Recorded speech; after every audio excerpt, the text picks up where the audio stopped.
Hello बच्चों, चलिए प्रश्न को पढ़ते हैं। इसमें दिया गया है कि किसी वैद्युत द्विध्रुव के कारण निरक्षीय रेखा पर वैद्युत क्षेत्र की तीव्रता ई वेक्टर की दिशा क्या होगी। तो चलिए बच्चों, सबसे पहले इस प्रश्न की मूल अवधारणा को देख लेते हैं। बच्चों, ये मान लीजिए कोई द्विध्रुव है, माइनस क्यू प्लस क्यू, इस प्रकार से दो समान आवेश तथा विपरीत प्रकृति के आवेश इस प्रकार से रखे हैं। तो ये बच्चों वैद्युत द्विध्रुव है।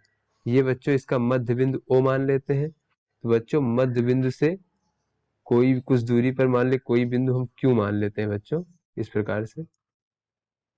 तो अगर ये बच्चों ये ओ क्यू रेखा जो है ये द्विध्रुव के अक्ष से थीटा डिग्री कोण बना रही है, तो बच्चों इस द्विध्रुव के कारण क्यू बिंदु पर जो वैद्युत क्षेत्र की तीव्रता अगर हम इस प्रकार से मान लें, इसकी दिशा ये है हमारा वैद्युत क्षेत्र की तीव्रता की दिशा। तो बच्चों ये अगर हम मान लें कि वैद्युत क्षेत्र की तीव्रता जो है वो इस ओ क्यू लाइन से अल्फा डिग्री का कोण बना रही है बच्चों।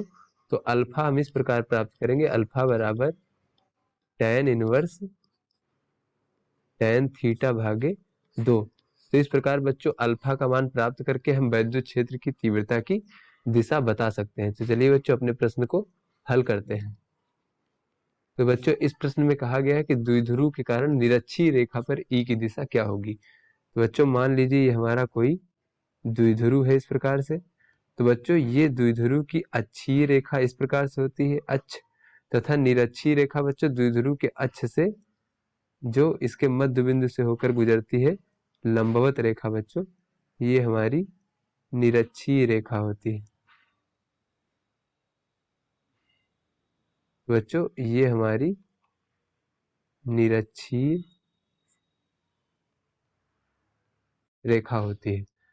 तो बच्चों अगर निरक्षीय रेखा पर कोई बिंदु इस प्रकार से मान लें, कोई भी बिंदु हो ये निरक्षीय रेखा पर उपस्थित हो, तो यहाँ पे अगर हम विद्युत क्षेत्र की तीव्रता की दिशा जानना चाहें तो उसके लिए अगर हम अल्फा ज्ञात करें, तो यहाँ पर अगर थीटा का मान देख लें बच्चों, तो थीटा यहाँ पे है 90 डिग्री, ये हमारा थीटा है, थीटा 90 डिग्री है। तो बच्चों यहाँ पे अगर हम अल्फा का मान ज्ञात करें तो अल्फा बराबर हो जाएगा tan इनवर्स tan 90 डिग्री भागे 2।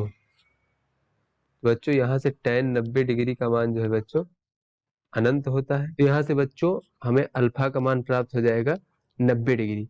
अर्थात बच्चों ये जो ओ क्यू लाइन है इससे जो वैद्युत क्षेत्र की तीव्रता है वो 90 डिग्री का कोण बना रही है। तो बच्चों ये इस प्रकार से अल्फा हमारा 90 डिग्री हो जाएगा। बच्चों वैद्युत क्षेत्र की तीव्रता जो है ये ओ क्यू लाइन से इस प्रकार से अल्फा अर्थात 90 डिग्री का मान इस प्रकार 90 डिग्री कोण बनाते हुए वैद्युत क्षेत्र की तीव्रता की दिशा इस प्रकार से हो जाएगी। निरक्षीय रेखा पर किसी भी बिंदु पर वैद्युत क्षेत्र की तीव्रता यही होगी। तो आशा करते हैं बच्चों ये आपको समझ में आ गया होगा। धन्यवाद।